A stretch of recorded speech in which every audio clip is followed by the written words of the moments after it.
Bismillahirrahmanirrahim. Assalamualaikum warahmatullahi wabarakatuh.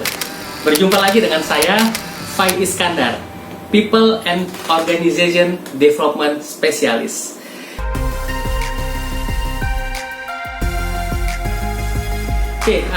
Sekarang saya akan sharing ke teman-teman semua terkait dengan materi Behavioral Event Interview.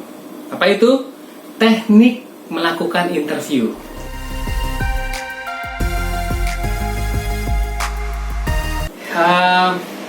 Saya akan sharing bagaimana cara kita terhindar dari cerita klise para pelamar, ya, orang-orang yang mau kita interview. Nah, karena ini bisa dibilang teknik melakukan interview ini adalah salah satu tools yang sangat powerful ketika kita ingin menseleksi calon karyawan, calon pegawai. Kalau diibaratin perusahaan kita, organisasi kita itu seperti pesawat terbang canggih gitu ya, pesawat tempur canggih, sistem saling terhubung, sudah ada SOP-nya. Namun lagi-lagi kalau kita ibaratkan pesawat yang canggih ini nggak bisa optimal kalau yang nyetir itu juga nggak kompeten. Nah, disinilah kita butuh memilih pilot-pilot, orang-orang yang bertanggung jawab, para PIC yang nanti duduk di jabatannya itu benar-benar kompeten. Nah, maka kita bicara kompetensi, nanti kita bicara seperti itu. Penting sekali kita memilih orang-orang yang tepat untuk bagian yang tepat di waktu yang tepat. Misalnya matching, pas gitu ya. Karena kalau enggak, resikonya apa? Perusahaan yang sedemikian bagus sistemnya ini akan, ya ibaratnya kalau pesawat itu nggak naik atau disupiri oleh pilot yang kompeten, hancur semua, bisa jatuh, ya. Begitu juga perusahaan, banyak perusahaan-perusahaan yang bisa dibilang bonafit gitu ya, sudah berdiri lama, tapi ujung-ujungnya bisa hilang juga sekarang. Nah, jadi harus paham dulu di sini seringkali nih para business owner, para user bahkan HR ketika melewatkan proses seleksi dan wawancara ya dalam menyaring kandidat salah di sini, efek belakangnya itu panjang nanti urusannya, bikin pusing. Kebayang dong, secara pengetahuan keterampilan jago, tapi secara karakteristik nggak bisa kerjasama, mau menang sendiri, suka merendahkan orang lain.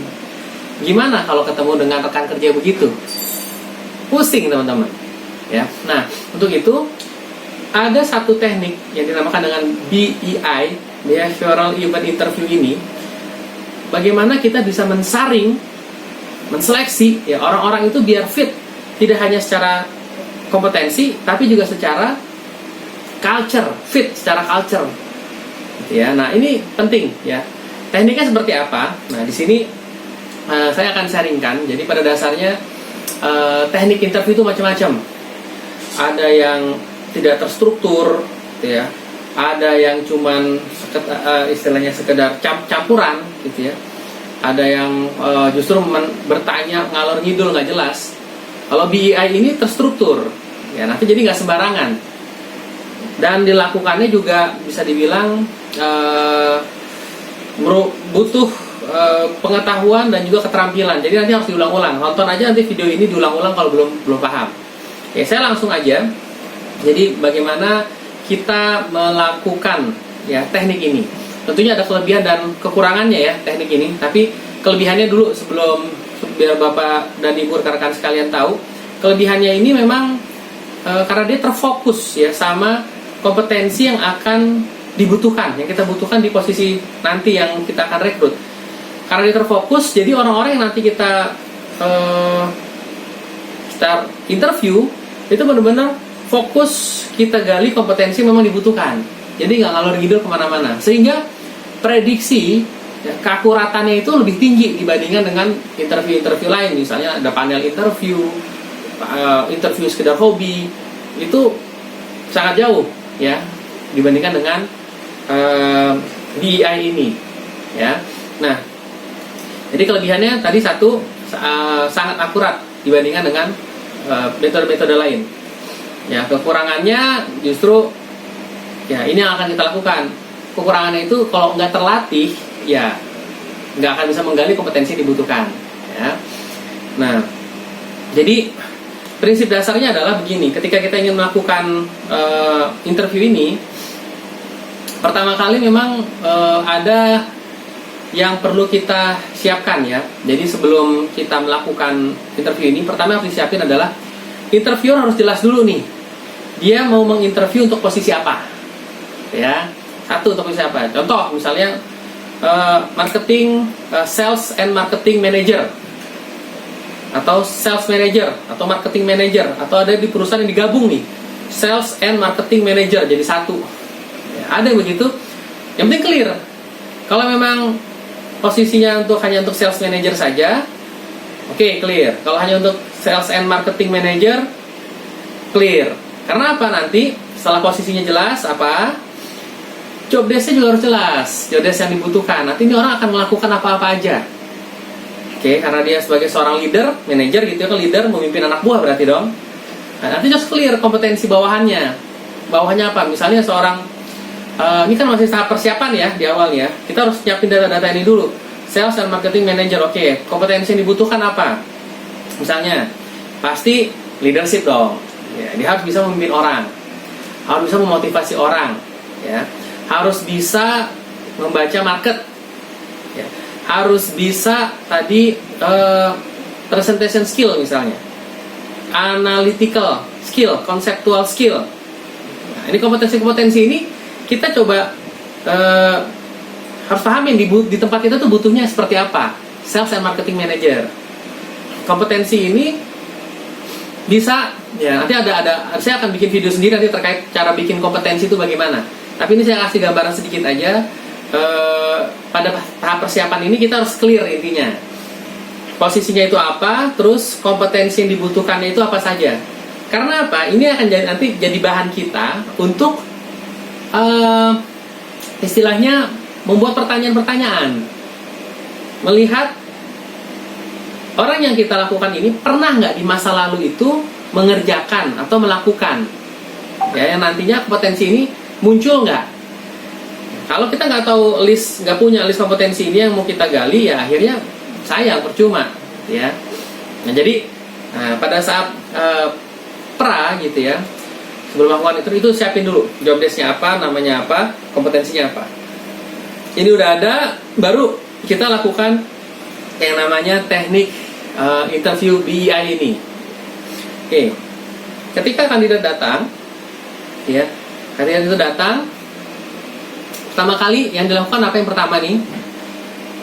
Kita itu istilahnya namanya membangun rapo, ya. Membangun rapo itu membangun kehangatan, ya, ice breaking kalau dalam pelatihan. Jadi orang datang itu dia nggak merasa deg-degan, nggak merasa nanti akan jadi tanda kutip pesakitan gitu ya, yang akan nanti interview jadi terdakwa gitu ya, kita udah pasang tampang serem, nggak. Tapi harus membuat kandidatnya relax. Dia bisa nanti apa? Tujuannya itu untuk biar dia bisa mengungkapkan semua ya pengalaman-pengalaman dia di masa yang lalu. Jadi cerita itu akan mengalir. Nah, membangun rapport itu gimana ya? Basa-basi, kita bisa tanya, apa kabar, bagaimana perjalanan tadi, ya. Posisikan diri kita tuh bukan sebagai lebih tinggi dari dia. Kalau bisa udah dia anggap kayak temen aja nih, itu lebih enak. Dia nggak tahu tuh, padahal nanti, ya, pertanyaan-pertanyaan kita itu benar-benar menjurus, ya, terfokus pada kompetensi yang akan kita gali. Dia nggak sadar, tapi dia udah cerita apa adanya aja. Bahkan nanti hal-hal yang sebenarnya berbahaya itu juga dia akan merasa nggak berbahaya. Dia akan cerita apa adanya. Karena kalau di awal ini nih proses penting sekali nih. Tahapan yang paling pertama nih membangun rapport ini penting banget. Kalau ini nggak berhasil, banyak nanti kompetensi-kompetensi yang nggak muncul juga. Istilahnya faking good. Orang akan pura-pura hebat, pura-pura bagus, pura-pura keren. Tong kosong nyaring bunyinya. Ya, jadi data yang kita dapetin nanti data sampah. Gitu. Ya. Nah, jadi pertama ini apa? Bangun rapport dulu. Ya, tanya kabarnya, sampai dia relax. Gimana tadi? Macet ya di jalan. Nah, itu hal-hal yang simple ya. Kurang lebih 5 menitan sampai dengan 7 menit itu oke. Selanjutnya kalau udah kira-kira udah cair, lihat bahasa tubuh dia. Dia udah enak, udah senyum, ya. kita juga harus senyum. Nah, ini kalau tandanya apa? Kalau kita senyum, dia sekedar senyum, ini udah terjadi namanya rapuhnya itu udah mulai kebangun. Tapi kalau kita senyum, dia udah makin cemberut, melotot, malah garu-garu kepala, bingung. Ini bisa jadi rapuh belum terbangun. Nah, tandanya rapuh terbangun, lihat aja gerak-gerik tubuhnya, ekspresi wajah. Ya minimal kebaca dari situ. Rapuh selesai, baru kita bisa masuk ke tahap yang pertama. Prinsipnya gini, teknik ini itu sistematisnya itu kita ingat aja di langit itu ada bintang gitu ya, star. Ya, star ini singkatan. S-nya itu apa? Itu yang kita pertama kali itu adalah situasi. Kita gali dulu nih. Kalau tadi kita fokus dulu ke marketing, sales manager aja dulu ya, sales manager misalnya. Kita lagi mau rekrut sales manager. Situasi awal dulu yang perlu kita gali. Setelah dia udah enak nih sama kita, biasanya orang sales juga ngomongnya nih, hati-hati. Orang sales tuh jago ngomong. Ya, jago ngomong, kadang-kadang ya hiperbola, itu lebih-lebihkan. Nah, ini bagus teknik ini. Nanti dia udah relax, kita bisa lihat. Pertama ketika situasi misalnya begini. Waktu itu kita lihat di CV kan, sebelum kita pelajarin CV udah kita tahu. Oke, misalnya Pak Anton. Ya, boleh diceritakan waktu itu kerja ini properti ya. Kalau saya lihat di sini punya pengalaman di properti. Ini kita lagi dari situasi ya. Contohnya begini, saya langsung praktekin. Oke Pak Anton, ini kalau saya lihat pengalaman luar biasa ya, banyak nih di properti nih, industri properti ya, jualan rumah, apartemen, ini luar biasa nih. Nah ini kata-kata yang memotivasi, luar biasa, bagus, pengalaman. Itu dia kesamaan ya, artinya kita nggak menindas dia. Di sini dia akan merasa, weh, gue hebat nih. Ini by data nih kita sebutin, ya. Ini hebat ya. Boleh diceritain nggak waktu itu reportnya ke siapa ya? Report. Jadi atasan langsung itu ke siapa? Situasi nih kita buat gambar. Oh, waktu itu ya saya langsung reportnya ke sales director. Oh, di atasnya nggak ada GM ya? Oh, nggak ada. Saya langsung ke sales director. Sebenarnya sales director saya juga kebetulan owner waktu itu. Oh ya, oke. Dulu bawahannya berapa orang ya? Waktu itu saya punya supervisor di bawah saya, kebetulan 3 orang supervisor. Masing-masing supervisor ini membawahi ada 5 sales eksekutif. Nah, kebayangkan dari sini situasinya berarti ya. Dia reportnya ke director, sales director, di bawahnya ada 3 SPV, terus di bawahnya masing-masing ada 5 orang sales eksekutif. Dari sini berarti posisinya lumayan tuh. Ada 15 berarti sales eksekutifnya, 3 SPV, dia 1 sama ini. Oke. Situasi didapat nih. Kalau boleh tahu waktu itu, boleh diceritain nggak berapa sih targetnya untuk sebagai seorang sales manager? Dia bisa cerita. Oke, target saya waktu itu jualan ya. Kalau untuk tim waktu itu 1M misalnya, satu achieve harus 1M. 1M itu bagaimana maksudnya? Nah, 1M itu adalah untuk satu sales supervisor. Oh, oke. Berarti ada 3 sales supervisor, targetnya berapa ya? Berarti 3M. Nah, ini kita harus lihat siapin nih alat tulis segala macam ini biar nanti kita putar-putar data ini, kita catat. Ini orang bohong atau enggak? Nanti kita ulang-ulang aja terus, ya, catat. Oke, berarti 3M ya targetnya ya. Oke. Terus berarti gimana nih untuk breakdown ke bawah target ini? Apa yang dilakukan? Boleh cerita nggak sih waktu itu sharing secara keseluruhan? Yang dilakukan apa untuk memastikan bawahan ini semuanya paham terkait dengan goal yang harus dicapai. Nah, ini pertanyaan-pertanyaan ini sebenarnya ingat yang kita susun adalah berdasarkan apa? Kompetensi yang mau kita gali. Pertama tadi apa? Leadership-nya, planning-nya. Dia seorang leader kan, harus planning ya. Planningnya seperti apa? Nanti bagaimana dia mendeliver goal ini ke bawah ya. Nah, pertanyaan kita gali dari situ. Oke, bisa diceritain. Ini lagi-lagi masih situasi nih. Situasi mah agak lama biar kita benar-benar paham. Ini orang ya, benar-benar kompetensi-kompetensi muncul atau enggak. Oke, waktu itu pengalaman Pak Anton ketika punya 15 anak buah, kita bisa masuk nih, situasi taruh udah jelas ya. Bisa tahu atasan organisasinya, dari organisasi tahu, target tahu, segala macam, tahun berapa. Ya tuh, kerja di PT yang mana nih? Misalnya di PT ABC ya. Oke, ini kalau bisa cerita maksimal yang 2 tahun yang lalu, jangan yang 10 tahun, 15 tahun yang lalu, enggak. Kalau bisa 2 sampai 3 tahun yang lalu. Nah, biar kompetensinya masih anget nih, yang pernah dia lakukan. Karena seringkali kalau terlalu lama, misalnya 10 tahun yang lalu, iya, pada masa itu dia lagi sehat-sehatnya, lagi kuat-kuatnya, lagi energik-energiknya. Sekarang udah ibarat orang itu udah dulu masih lagi semangat naik gitu grafiknya kan. Tapi ada pada masa tuh orang lagi datar nih sekarang, udah kalau disuruh kayak begitu lagi tuh energi, ya motivasi itu udah mulai datar, bahkan cenderung udah turun, udah sisa-sisa tenaga. Gitu. Nah, ini penting kita lihat. Ya, sisa-sisa tenaga ini memang dia punya pengalaman misalnya, tapi dari sekarang udah kelihatan ya, dari cara bicaranya dia, udah dari cara dia, postur dia udah kayaknya ya udah nggak secepat dulu. Kan gerakan-gerakan orang tuh kelihatan, bagaimana orang itu antusias, energik itu kelihatan. Nah, ini kalau orang-orang yang udah ya sisa-sisa gitu kan, ya dari cara ngomong udah mulai ngayun, ya udah ya begitu saya sih, semangat Pak, saya pokoknya bisa. Nah, ini udah sisa-sisa tenaga. Jadi makanya kalau bisa 2 sampai dengan 3 tahun. Nah, situasinya udah gitu ya. Nah, kita akan coba ingat S, yang kedua T ya, task, tugas dia apa. Ini job desk-nya dia lah, gali gitu ya, job desk-nya gali.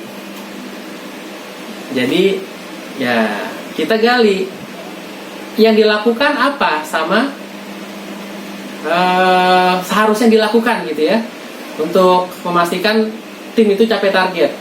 Nah, di sini biasanya yang kita gali adalah hal-hal kritis. Misalnya